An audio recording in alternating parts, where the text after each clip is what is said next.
Bismillahirrahmanirrahim. Assalamualaikum warahmatullahi wabarakatuh. Assalamualaikum warahmatullahi wabarakatuh.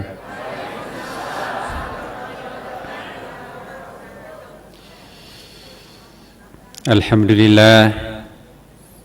Alhamdulillah, thumma alhamdulillah wa syukrillah wa salatu wassalamu ala rasulillah wa ala alihi wa man tabi'ahu ila yaumiddin, amma ba'd.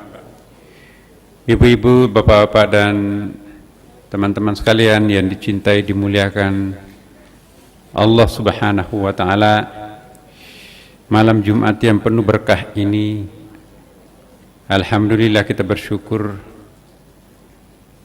Tidak bisa kita hitung nikmat Allah yang diberikan terhadap kita. Semoga kita semuanya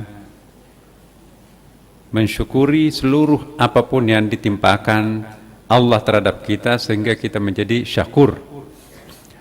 Hari ini insya Allah, sebelum kita melanjutkan Bapak Ibu, kita akan masuk ke konsep surga. Nah, selama ini kita menganggap surga itu ada di sana, ada di atas sana, tempatnya Nabi Adam, nenek moyang kita diciptakan, atau ada di kemudian hari akhirat, tempat kita nanti kembali. Bagaimana pendapatnya para sufi tentang surga? Nanti kita akan lihat Bapak Ibu sekalian. Mari kita memohon kepada Allah dulu agar betul-betul kita dibukakan pintu rahasianya, dibukakan ma'rifahnya.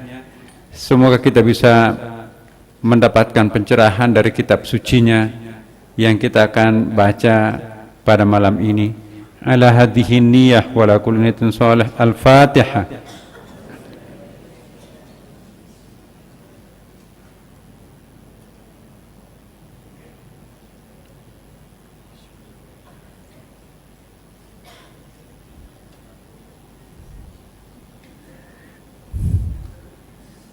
Ibu bapak sekalian,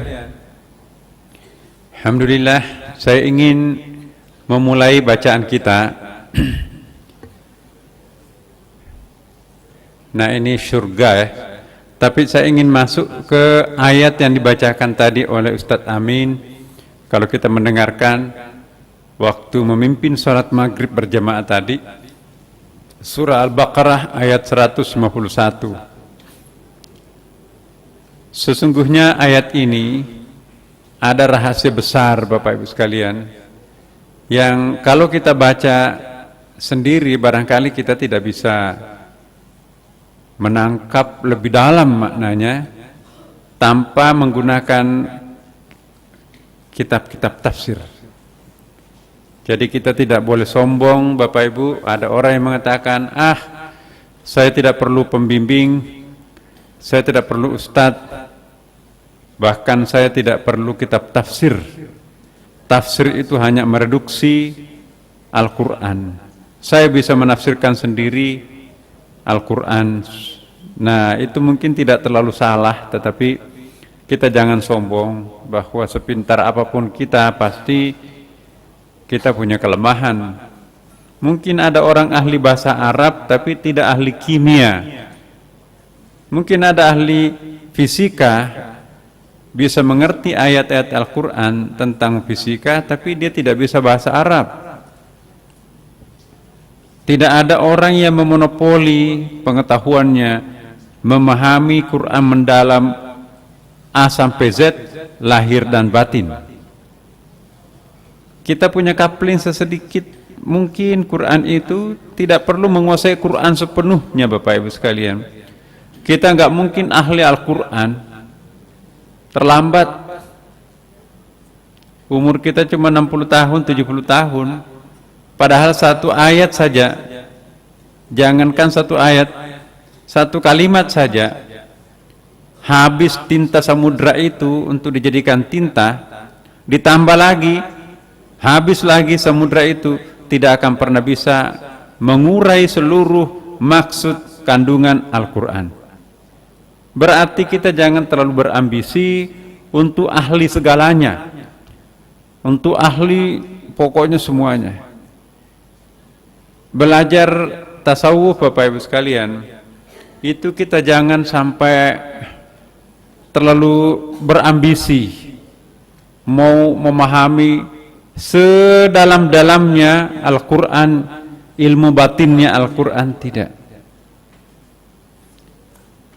Pertama, kalau orang mau belajar tasawuf, ini bukan kata saya tapi guru-guru kita mengatakan, jangan pernah bosan. Karena kalau orang tidak sabaran belajar seperti ini, pasti bosan. Udah 8 tahun saya di sini nggak jadi wali. Zikir apalagi semuanya dangkal. Jadi target kita itu bukan untuk mencapai kelas eksekutif, kelas nilai A+ dan seterusnya. Ya. Jangan pernah mengecilkan hatinya ibu bapak sekalian. Kalau sudah puluhan tahun belajar tentang Quran, tentang ma'rifat, tapi nggak dapat-dapat, ukuran dapat dan tidak dapatnya kita itu bukan itu yang menentukan kedekatan diri kita dengan Allah Subhanahu wa Ta'ala. Bahkan Bapak Ibu, target kita bukan untuk memperoleh karamah. Untuk apa memperoleh karamah? Tapi kalau kita tidak dekat dengan Allah, misalnya bisa terbang, malaikat apa namanya? Jangankan malaikat ya, jin, iblis, setan itu terbang dari ujung ke ujung. Jadi bukan orang yang terbang itu otomatis dekat dengan Tuhan. Kalau itu ukurannya, maka seluruh jin dekat dengan Tuhan karena bisa melipat dunia, bumi. Nah, saya ingin kembali ke kita Bapak Ibu sekalian tadi apa yang sajikan. Waktu kita sangat terbatas ini. Kama arsalna fikum rasulan minkum yatlu alaikum ayatina wa yuzakkikum wa yu'allimukumul kitaba wal hikmah wa yu'allimukum ma lam takunu ta'lamun. Saya mencoba untuk memberikan pengertian tersendiri di sini Ibu Bapak. Kalau baca terjemahan Qur'annya di versi Kementerian Agama tidak seperti ini terjemahannya. Ini saya mencoba untuk melihat apa sesungguhnya yang terkandung di sini. Kama arsalna fikum. Mari kita lihat dari segi aspek bahasanya. Kama sebagaimana kami. K-nya di situ huruf besar berarti Allah Subhanahu wa Ta'ala. Ya. Kenapa kok pakai kami padahal Allah Maha Esa? Nah, itu menyangkut kapasitasnya Allah yang Maha Kuasa. Ada yang mengatakan kalau Allah menggunakan kata ganti kami bukan I tapi we, maka itu menunjukkan bahwa wibawahnya Tuhan yang ditekankan di situ. Ada sesuatu yang maha besar pada dirinya yang ingin dihubungkan terhadap manusia di situ. Nah, coba kita lihat. Kama arsalna fikum, sebagaimana kami telah mengutus kepadamu.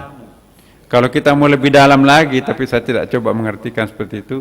Kama arsalna fikum, sebagaimana Allah telah mengutus di dalam diri kalian, di dalam dirimu. Rasulan rasul.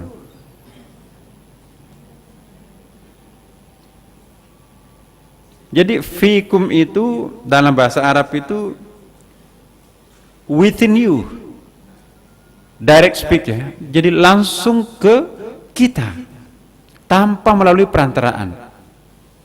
Jadi bukan indirect tapi ini direct. Jadi langsung kepada diri kita ada rasul. Merinding ini Bapak Ibu sekalian. Iya. Allah mengutus utusannya ke dalam dirimu yang disebutnya dengan rasul. Rasul di sini tidak alif ma'rifah. Bukan the prophet, tapi a prophet. Jadi kalau the prophet itu Muhammad, Nabi Muhammad sallallahu alaihi wasallam, tapi ini rasulan.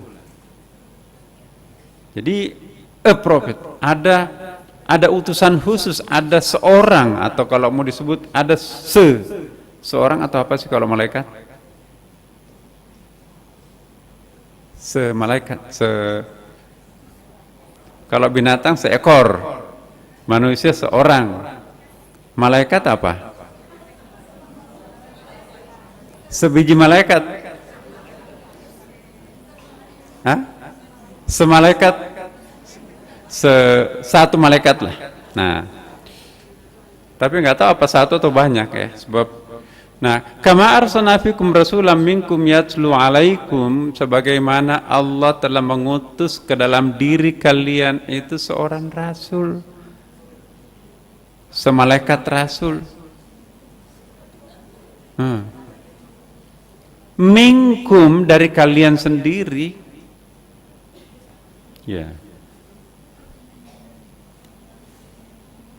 Yatlu, ya. Perhatikan ayatnya. Di dalam bahasa Arab itu kalau dikatakan yatlu, itu tensesnya adalah present and future. Bukan bentuk past tense.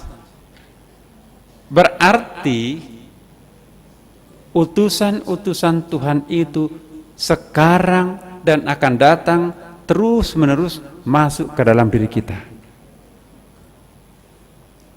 Bisa difahami Bapak Ibu? Jadi kata siapa kita, seseorang ini tidak bisa berhubungan langsung dengan Tuhan. Mohon maaf, tanpa hendak menafikan para rasul nabi, setiap orang itu punya kesempatan untuk berhubungan langsung dengan Tuhannya, Allah Subhanahu wa ta'ala. Kita akan berdoa setiap hari dan setiap malam, tidak melalui perantaraan kan Bapak Ibu? Itu artinya kita langsung kepada Tuhan.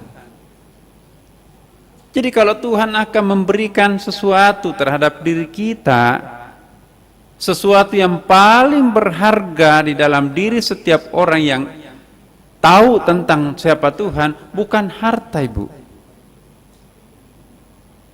tapi ma'rifah. Ditukar dunia dengan segala isinya, tidak akan mau kita tukar seandainya kita tahu apa rahasia di balik ma'rifah. Apa itu ma'rifah? Pengenalan mendalam terhadap Tuhan. Ambil itu dunia itu, isinya Jakarta, kalau kita yang gubernur kecil mah itu, kalau apalah pokoknya kekayaan yang sebesar-besarnya pun ambil. Ya, mau azan. Baik Bapak Ibu sekalian, nanti kita mohon waktu Bapak Ibu sekalian sampai jam 8 ya. Jam 9. Sampai pagi Bapak Ibu. Kita dengarkan dulu suara azan. Saya ulangi Bapak Ibu sekalian, nanti kita salat Isya berjamaah Bapak Ibu. Ya. Kama arsalna fikum rasulam minkum, sebagaimana kami telah mengutus kepada kalian, kepada dirinya rasul. Ya. Kenapa ada ulama mengatakan begini, atau jangankan ulama, bahasa Arabnya begini. Rasulun beda dengan ar-rasul. Rasulun artinya prophet. Prophet itu artinya seorang nabi. Kalau ar-rasul pakai alif, the prophet. Dalam bahasa Inggris itu ada perbedaan antara dan the.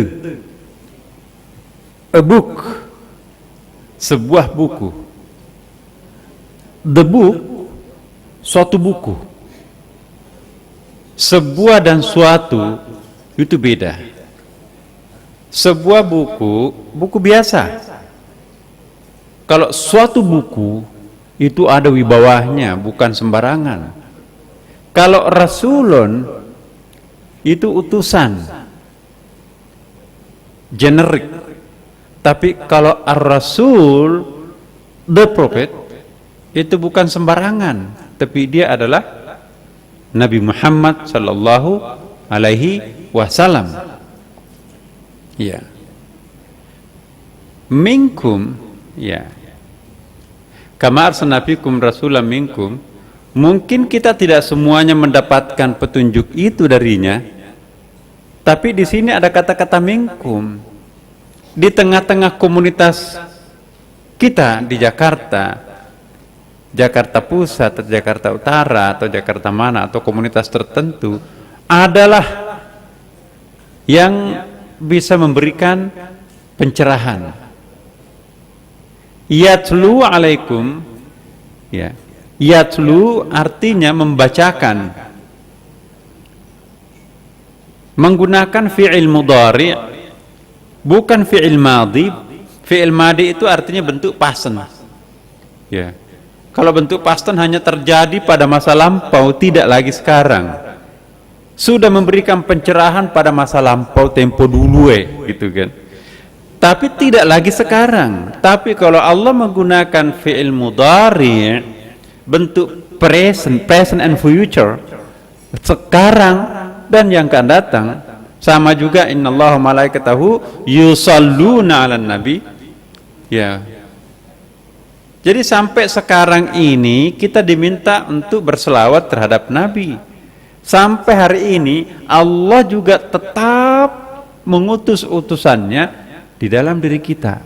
Untuk apa utusan itu? Yatlu alaikum ayatina, untuk mengajarkan ayat-ayat kami, kata Allah. Masih ingat nggak Bu, Bapak, apa yang dimaksud ayat dalam perspektif tasawuf? Ayat dalam perspektif tasawuf, apa itu perspektif? Menurut tasawuf lah ya, itu bukan hanya Al-Quran. Ya, ingat, ayat menurut ulama tasawuf bukan hanya huruf-huruf yang ada dalam Al-Quran, tetapi juga alam raya ini adalah ayat. Dasarnya apa? Sanurihim ayatina fil afaki wa fi anfusikum. Kami memperlihatkan, kami memaparkan ayat-ayat kami fil afaki, di jagat raya ini. Jadi begitu kita melihat gunung, itu ayat. Begitu kita melihat kucing, itu ayat. Ya. Nah, Allah mengutus di dalam diri kita guru, ya, the silent teacher in our heart. Ya. Ada guru tersembunyi di dalam batin kita yang Allah utus itu. Makanya itu pengetahuan yang tiba-tiba muncul di dalam diri kita tanpa pernah kita membaca bukunya, tanpa pernah kita mendengarkan penceramahannya siapa, tiba-tiba muncul di dalam batin kita. Itu dari mana? Itu bukan human creation itu ya. Itu bukan inspirasinya Bapak, Ibu.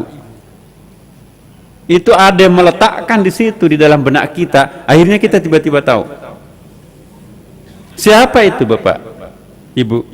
Itu yang disebut dengan divine inspiration. Ini apa bahasa Indonesianya? Mau dikatakan ketuhanan nanti, divine itu apa ya? Unsur sakral gitu ya. Itu pengetahuan yang bukan kita lah. Secret information. Jadi ada guru misteri dalam diri kita. Itulah nanti yang akan mengajari kita ayat-ayat. Itulah nanti yang akan mengajari kita untuk dari Iqra pertama, Iqra kedua, Iqra ketiga, Iqra dan keempat itu. Ya. Kalau hari ini Ibu Bapak Setiap hari melihat kucing, menggendong kucingnya, membelai-belai. Ya jangan anjing lah. Terus selama hari-hari itu ibu bapak melihat kucing, berarti ibu masih menganggap membacanya dengan Iqra pertama, paling banter Iqra kedua. Ya. Belum melihat kucing itu sebagai ayat. Kalau kucing itu tiba-tiba kok berubah, kucing ini tiba-tiba menampakkan sesuatu yang bukan setiap hari yang Bapak Ibu lihat. Ya. Ini ada yang berubah. Itu yang kita kemarin sebut dengan shifting. Anggrek. Ibu suka anggrek pasti. Selama masih melihat anggrek itu biasa, ya indahnya, cantik ya, juga ada sedikit wanginya. Tapi belum melihat sesuatu di balik anggrek itu, maka kita belum membaca ayat di situ. Ayat yang dimaksud di dalam sanurihim ayatina di situ, Bapak Ibu, what is behind the thing itu sendiri. Apa yang terselip di balik kucing itu? Apa yang terselip di balik pohon itu? Apa yang tersamar-samar di balik air itu? Nah, setiap hari kita melihat batang besar ini, tapi baru kali ini saya melihat pohon ini seperti berbicara terhadap saya. Berarti ibu sudah masuk ke Iqra yang ketiga itu. Setiap hari ini saya bersahabat dengan kucing saya, tapi baru kali ini saya melihat kucing ini menatap saya dengan tajam dan memberikan sesuatu terhadap benak saya. Ini bukan kucing biasa. Bukan, Bu. Tetap kucing biasa, kitanya yang luar biasa melihat kucing itu. Siapa yang mengajari kita membaca ayat? Apa diri sendiri? No. Ada yang Allah utus ke dalam diri kita, mengajari kita. Ayat ini menjadi sangat penting.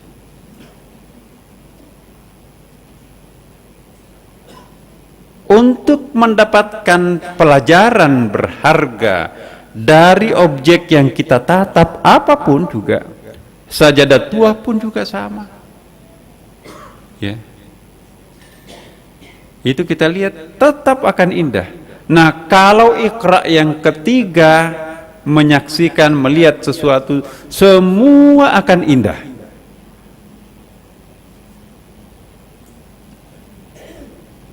Itu artinya kita sudah membaca ayat. Iqra, Iqra, Iqra bismi rabbik. Iya. Jadi ada yang mengajari kita. Makanya itu juga ada istafti qalbah. Tanyalah kepada hatinya yang paling dalam. Jadi kita disuruh belajar, guru yang paling canggih, guru yang paling pinter itu sesungguhnya ada di dalam diri kita sendiri, yang tidak pernah bohong tuh, nggak pernah salah itu. Cuma seperti kaca, belepotan kotoran, kaca itu tetap jernih Bapak Ibu, tidak rusak tuh. Hanya belepotan dengan cat. Begitu ibu bapak menghapuskan kotorannya, kaca itu muncul kembali, bening kembali. Jadi kaca setiap orang itu tidak pernah rusak,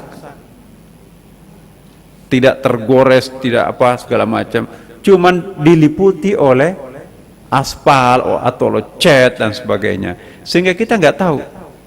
Seperti batu biasa, tapi setelah dipoles Setelah digosok, Masya Allah bisa menampilkan berlian. Dari batu kasar bisa muncul berlian.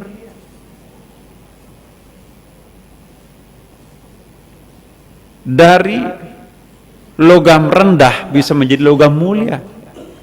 Setelah diproses. Itulah yang disebut dengan alkimia, melahirkan kimia. Batu nggak ada harganya, digilas mobil di situ. Kita pintar, oh ini bukan batu sembarangan ini. Coba saya belah, ambillah sebagian dari situ yang warna-warninya, ambil yang biru, ambil yang merah, ambil yang putih dan seterusnya, digosok sampai mengkilap, sampai menampilkan, wah ini berlian atau ini permata yang sangat mahal harganya. Dari yang biasa menjadi luar biasa kan. Ada syaratnya Bapak Ibu. Untuk mendapatkan apa yang disebut dengan tadi yang istimewa itu, yatlu alaikum ayatina wa yuzakkikum, ya, membersihkan, membacakan ayat kami kepada kamu dan menyucikan kamu. Jadi kalau kita sudah membaca Iqra sampai ke tingkat yang ketiga itu, ke lapisan ketiganya Bapak Ibu, itu pasti akan mensucikan batin kita. Iya. Malah kalau ibu, bapak, lambat laun menatap pohon itu, kembang itu, tiba-tiba menangis. Ya. Wahai pohon, setiap hari saya melihat engkau, saya hanya menyiram seperti biasa. Ternyata engkau makhluk luar biasa. Kamu seperti bisa mengerti perasaan saya. Itu bukan gila. Jangan nanti melihat bapaknya, ini anak saya ini ada kelainan, ini bawa ke psikolog. Kenapa? Suka nangis depan pohon. Jangan-jangan yang gila kita yang melihatnya itu. Dia sadar sebetulnya. Kalau orang itu sadar sesadar-sadarnya Bapak Ibu sekalian, setiap kali dia membuka matanya, dia membaca ayat. Bahkan matanya tertutup sekalipun juga dia membaca ayat. Kenapa? Karena ayat itu, coba perhatikan. Mana tuh? Sanurihim ayatina, oh bukan di sini. Ayat lain, sanurihim ayatina fil afaki, kami memaparkan ayat-ayat kami fil afaki dalam ufuk, wa fi anfusihim, dan di dalam diri kalian. Nah, jadi ada dua cara Bapak Ibu untuk melihat tanda kutip Tuhan. Kita bisa melihat Tuhan melalui ciptaannya yang terlihat oleh mata, pohon, langit, gunung dan sebagainya. Itu kan alam. Alam itu artinya tanda atau ayat. Alam itu artinya alamat. Tandanya siapa alam itu? Tandanya Allah kan? Jadi kalau melihat tandanya, pasti bayangkan bahwa yang ditandai siapa? Ini tanda. Gelas, tandanya gelas ini. Yang ditandai siapa? Ada nama dan ada yang dinamai. Ya. Gunung itu alam, tanda. Tandanya siapa? Tandanya Allah. Dari luar tapi akhirnya kita menyimpulkan bahwa tidak mungkin tanpa pencipta. Masa planet yang berjalan cepat seperti itu nggak ada tabrakan satupun? Di DKI Jakarta, di Indonesia, jumlah korban lalu lintas setiap tahun itu, Masya Allah banyak sekali. Coba kita lihat planet-planet di atas sana itu, triliunan jumlahnya lari kencang, tapi nggak ada tabrakan. Nggak ada yang pakai lampu stop, nggak ada lampu waser, nggak pakai klakson. Kita pakai segala macam-macam tuh, nabrak juga tuh. Nah, tidak mungkin tanpa ada yang mengaturnya. Ini yang disebut dengan bukti teleologis, ya. Bukti teleologis adanya Tuhan adalah adanya keteraturan jagat raya ini, planet-planet ini, sehingga tidak terjadi tabrakan satu sama lain. Ini bukti teleologis, ya. Enggak mungkin ini tanpa pencipta, pasti ada yang menciptakan. Itu namanya bukti teologis, ya. Kita mohon maaf berkenalan dengan istilah-istilah yang tidak ada di pasar Tanah Abang. Wah, ini jual teleologis. Apa itu teleologis? Enggak apa-apa Bapak Ibu. Ini S8 kan? Bukan S3. Teleologis itu bukti teologis adanya Tuhan, adanya keteraturan. Kenapa dalam 24 jam siklusnya sekian? Itu teleologis. Ya. Ada yang menciptakan semuanya ini. Tanpa pencipta nggak bakalan bisa ada. Itu bukti teologis. Jadi teologis itu menyangkut masalah penciptaan. Kaitan antara Tuhan dengan makhluknya itu teologi. Keteraturan ciptaan-ciptaan Tuhan itu yang disebut dengan teleologis. Jadi ada bukti teleologisnya, ada bukti teologisnya. Kemudian ada bukti mistisnya. Apa itu bukti mistis? Jadi kalau dalam bahasa Indonesia mistik itu negatif ya Bapak Ibu. Sekali lagi saya ingin menetralkan istilah-istilah yang sering kita negatifkan itu. Mistis itu bisa positif, bisa negatif. Termasuk astrologi Bapak Ibu. Boleh positif, boleh juga negatif. Kalau yang dimaksudkan astrologi itu adalah ilmu laduni, seperti ilmunya Nabi Khidir itu, maka astrologi di situ positif. Tapi kalau yang dimaksudkan astrologi di situ seperti perbintangan Yunani, ya, Cancer, Leo, nah, bintang apa itu, nah, Saturnus dan seterusnya, macam-macam. Itu astrologi Yunani. Tapi kalau itu menyangkut masalah hari-hari keramat dan seterusnya, itu lebih ke astrologi India kuno. Kalau itu menyangkut masalah hitungan-hitungan dan analogi-analogi, itu astrologi Cina. Nah ini memang agak sinkretik di situ. Jadi seolah-olah menafikan Allah yang Maha Kuasa Tunggal di situ.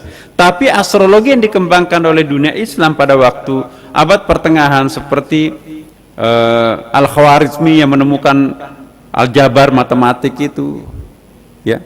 Jabir bin Hayyan yang menemukan ilmu kimia itu, bukan astrologi seperti itu. Ya. Astrologi yang dikembangkan oleh ulama-ulama kita terdahulu, ilmuwan terdahulu itu astrologi Islam. Ya, Ar-Razi misalnya, kalau dia tidak bisa dipecahkan oleh otaknya, dia lari mengambil air wudhu, salat tahajud, dia bisa mengurai seluruh problemnya di atas sajadah. Itu astrologi. Fisika, kalau mentok dia tidak bisa selesaikan, dia ambil air wudhu, memohon kepada Allah, terurai di atas sajadah, bukan terurai di laboratorium. Nah ini yang tidak diterima oleh Barat. Dunia Barat itu kan selalu ada objek dan subjek dalam epistemologi keilmuannya. Kalau itu nggak masuk akal, itu bukan sains. Di dalam Islam, tidak semua yang tidak masuk akal itu harus ditolak, iya kan? Ada dasarnya dalam Quran. Coba kita lihat surah Al-Kahfi yang tadi sore kita baca itu. 12 ayat di situ yang menceritakan tentang Khidir. Nah, apa itu?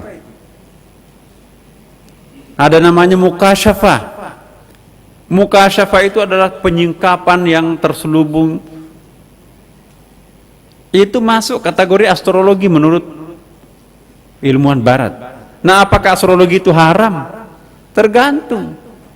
Kalau astrologi Yunani, India dan Cina itu memang mungkin dia bermasalah. Tetapi kalau seperti astrologi yang dikembangkan oleh Al-Khwarizmi, kemudian Jabir, Ar-Razi, siapa lagi yang ada 12, ada 17 orang itu hebat sekali. Ya. Jadi kalau dia tidak bisa memecahkan ilmunya, problem saintifiknya itu di dalam laboratorium, dia mengambil air wudhu tengah malam dia selesaikan tanpa lampu di situ. Oh iya begini. Siapa itu yang pertama kali mengukur ketinggian Gunung Himalaya? Itu ilmuwan Muslim 1100 tahun yang lampau, bayangkan. Dia bisa mengukur berapa besarnya bumi melalui pendekatan jari-jari bumi itu. Itu ilmuwan Islam tuh, belakangan itu Eropa masih nyenyak tidurnya pada waktu itu. Bahkan siapa itu Philip Kahiti dan orang barat sendiri mengatakan ketika dunia barat itu masih hanya mandi sekali seminggu. Bayangkan ibu, kalau orang sekali mandi satu kali seminggu mandi, itu kan masih primitif banget ya kan. Itu caranya mengejek dirinya sendiri. Ketika barat masih satu kali seminggu mandi, ilmuwan Islam itu sudah mampu mengukur ketinggian Himalaya, sudah mampu mengukur berapa kilometer garis tengah bumi, keliling bumi berapa, sudah mampu mengukur setiap ketinggian gunung berdasarkan permukaan laut. Kata-kata ukuran permukaan laut, ketinggian sesuatu benda, suatu jarak itu ilmuwan Islam 1200 tahun yang lampau itu. Bayangkan kalau 300 tahun yang lampu oke ya kan. Kalau ini 1000 tahun loh. Dari mana dia dapat seperti itu? Itu bukan di laboratorium, tapi separuh di atas saja di tengah malam. Nabi Muhammad sallallahu alaihi wasallam di mana dia dapat pencerahan? Di Gua Hira tengah malam. Masuk akal nggak ada sains di situ? Jadi kalau kita mau nanti percaya kalau masuk akal, udah bubar agama ini aja. Kenapa? Karena ada rukun iman kan? Kok saya marah? Maaf nggak marah Bapak Ibu. Saya hanya agak sedikit. Kenapa? Ya kita harus kembalikan lah. Islam ini harus mengandalkan di samping rasio juga adalah keyakinan. Di samping untuk kepintaran, kecerdasan intelektual itu juga adalah kecerdasan batin. Nah sekarang ini karena mungkin warisan tradisi epistemologi Barat Belanda yang menjajah di Indonesia ini sekian lama, kita tidak ada hubungannya antara kebersihan batin dengan ilmu.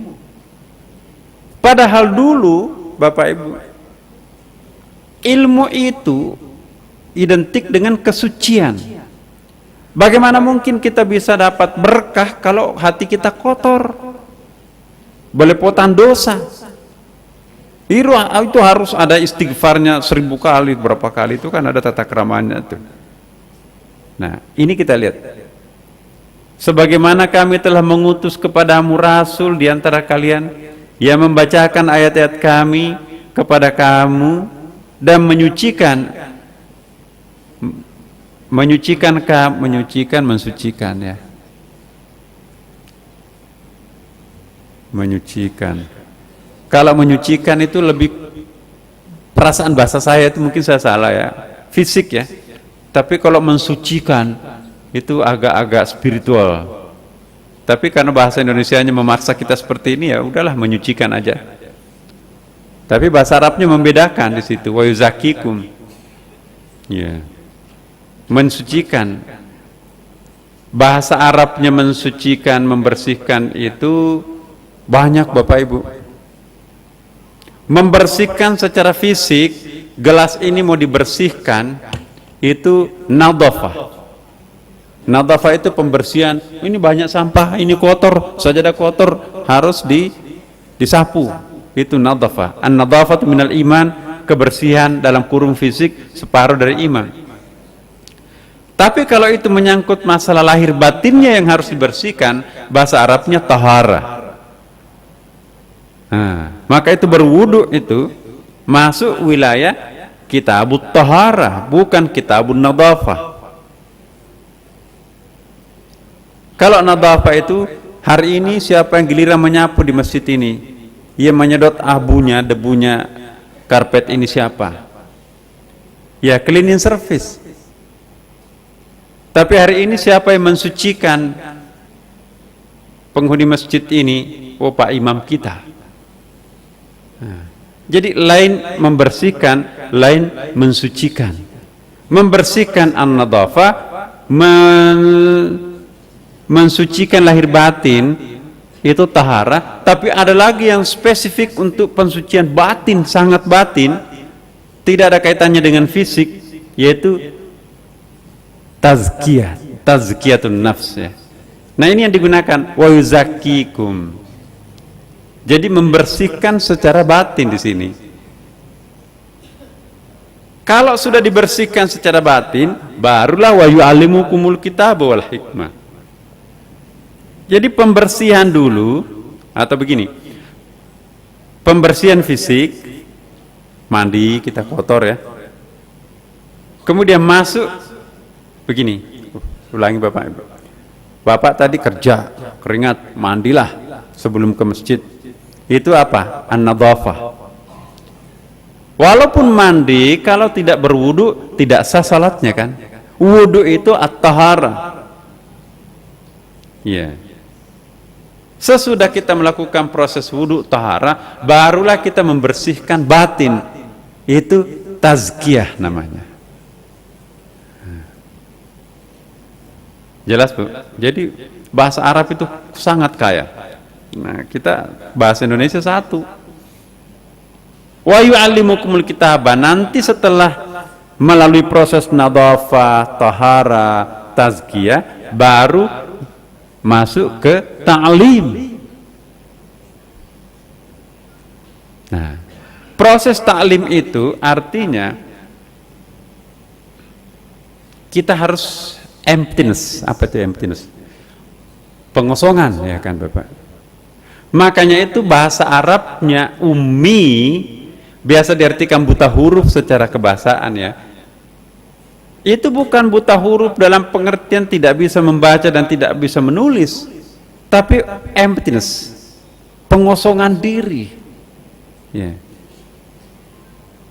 Tahalli. Jadi kita berada pada posisi zero mind, atau mungkin tidak bisa zero mind, tapi kita telanjang lah, nggak ada paradigma yang kita gunakan, terjadi kekosongan. Di dalam suasana pengosongan seperti ini, maka kita akan menangkap warna aslinya Al-Quran itu sendiri.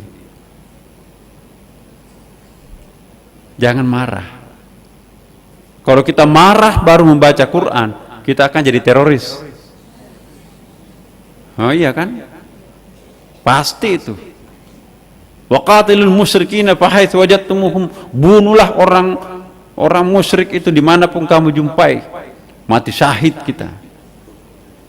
Halal darahnya itu. Rampok itu ATM itu halal itu. Ya. Jadi kalau orang marah membaca Quran, maka itu kita harus ingat nggak waktu dulu kita pernah bahas itu ya, apa hikmah wudhu itu sendiri? Menurunkan gelombang energi otak itu kan. Lewat jam 8 ini Bapak Ibu. Tambah Bu, ataskan. Ya, kasihan ibu-ibu ya. Jadi 5 menit lagi. Maaf.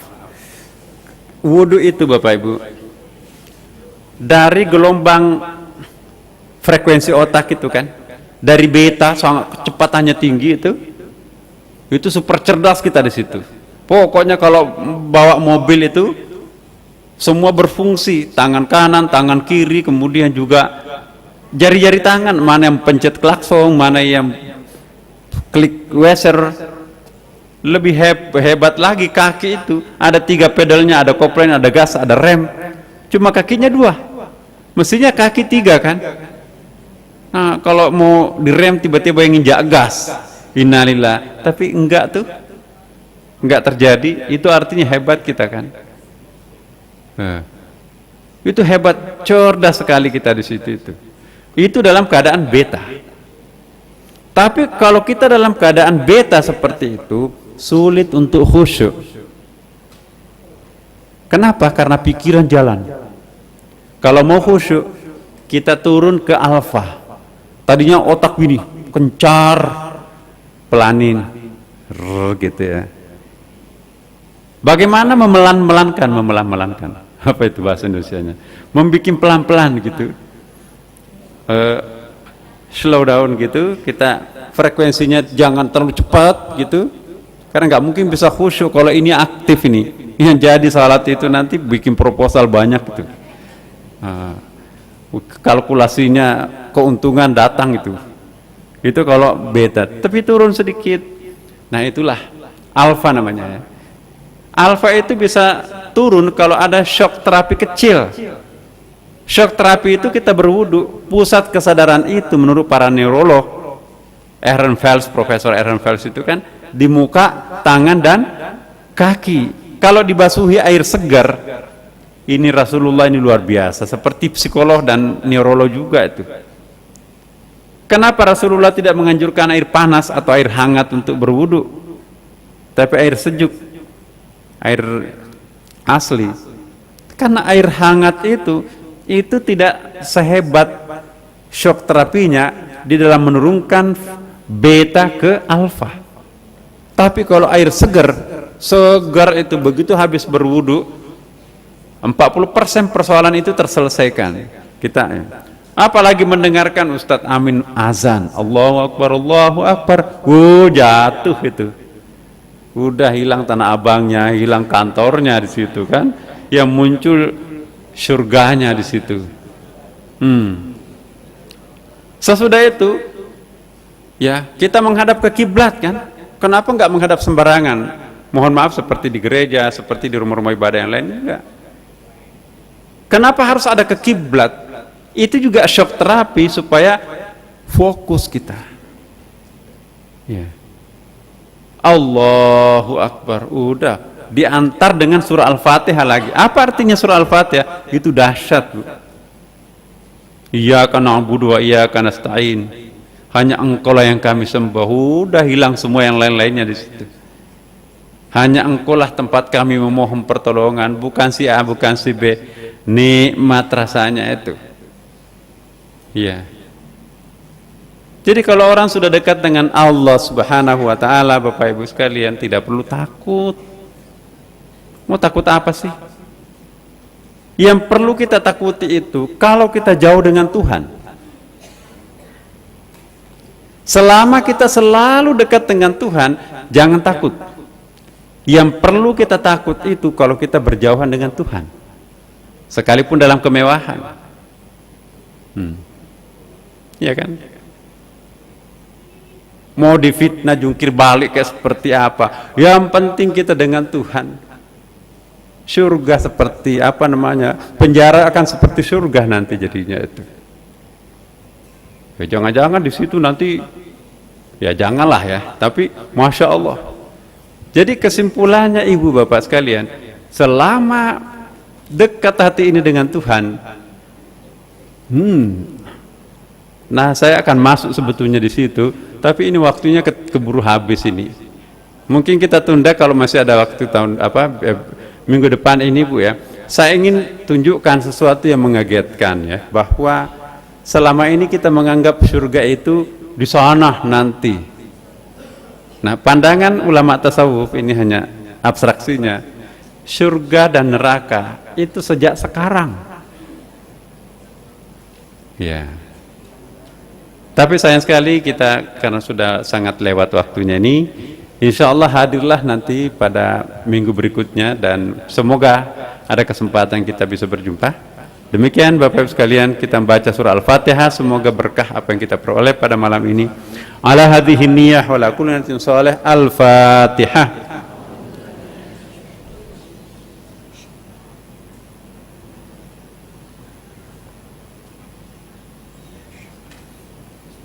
Jangan lupa Bapak Ibu salat tahajudnya malam Jumat. Kalau nggak bisa setiap malam, malam Jumat jangan absen salat tahajud. Dan kita saling mendoakan, termasuk mendoakan saya Bu, Bapak. Terima kasih. Assalamualaikum warahmatullahi wabarakatuh.